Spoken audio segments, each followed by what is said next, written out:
Hello, and welcome back to Bits and Bobs. Today's video is the history of the farthing, a denomination worth 1/4 of a penny. So, let's go back in time and learn about the history of this coin. It starts in the medieval times, around 800 AD, when the only coin was a penny. You cut it in half, you get a halfpenny, and you cut that in half, you get a farthing.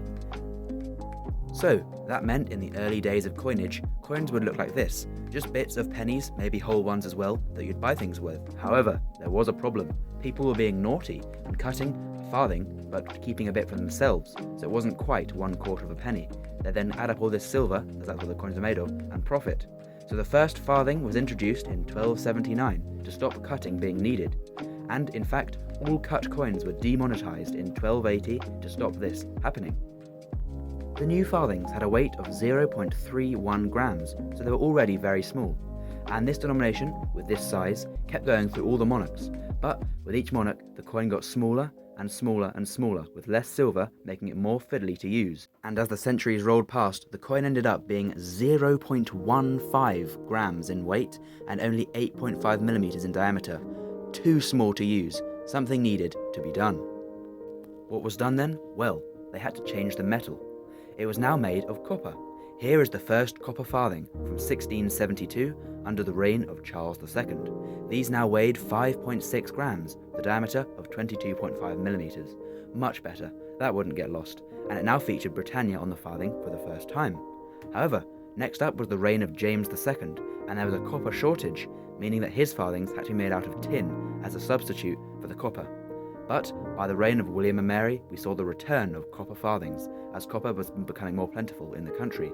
They were a little bit lighter than the first ones, at 5.4 grams and 24 millimeters in diameter, and still featured the classic portrait of Britannia. When Queen Mary died, William took the throne by himself, and we see him seldom on the coinage obverse. Now then, the farthings of Queen Anne. This is what's known as a large flan coin, as there's a rim and then a large flan around the outside. Smaller on the reverse though. We see Britannia now holding a sprig of leaves and her staff as usual. Now, the George I farthings looked much the same, in fact, exactly the same, apart from the date, which was changed, and of course the obverse, with a new portrait of the king.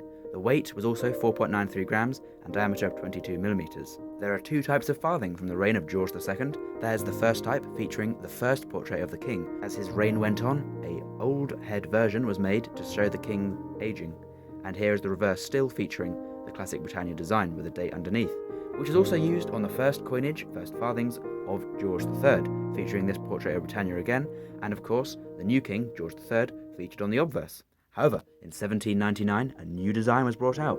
Looking much more modern with modern minting processes, Britannia is also seen holding a trident rather than a staff. The date is now on the obverse, and the weight and diameter have increased to 6.3 grams and 23.5 millimeters, and the portrait of George III has changed as well.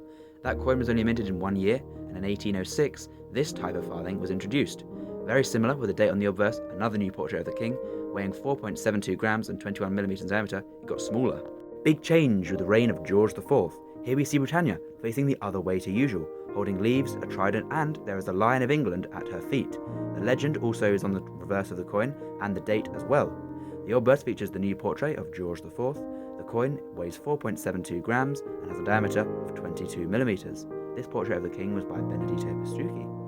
Now, William IV farthings. We see here a simplified version of the previous design. The date is no longer there, and neither is the Lion of England or the leaves.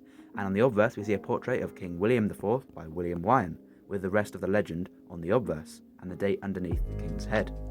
This is Queen Victoria's first type farthing, exactly the same as the William IV farthing on the reverse. But of course there was a change to the obverse, as the new queen, young Victoria, depicted by William Wyon, is seen here facing left on the obverse.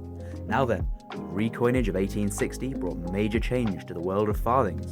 Here is the first farthing from the recoinage. We see Britannia, a lighthouse and a ship, the trident and the shield, all the classic things, still there with the word farthing around the top and the date underneath Britannia, very heavily based on some of the old style farthings. Now then, we see a new portrait of Queen Victoria facing left, this one by Leonard Charles Wyon.